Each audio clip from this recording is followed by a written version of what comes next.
I know I should stop smoking. I know I should exercise. I know I should be less impatient. We all know what we should do and what we should be. Our conscience is there.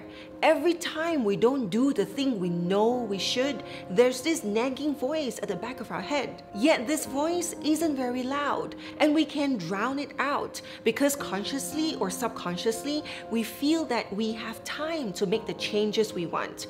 So someday, when we are ready, when the time comes, we will do something about it. But sometimes we run out of time in the way that the consequences of us not doing the thing we know we should arrive before we're ready.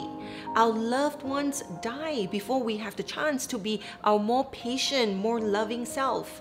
We get lung cancer before we have the chance to stop smoking. The nature and maybe the bane of our human existence is that even though we logically and intelligently know that we don't have all the time in the world to make the changes we want for our life, we somehow still tend to have the assumption that things will be as they always have been. We are creatures who are usually only very driven to act when there's a sense of urgency.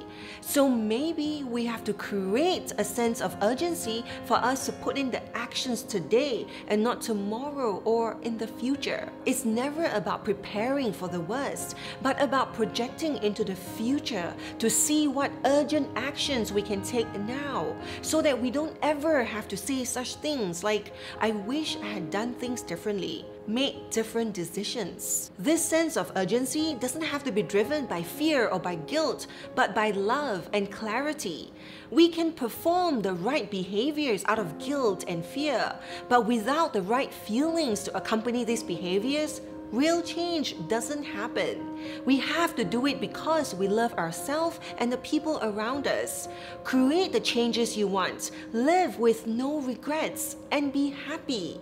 Always.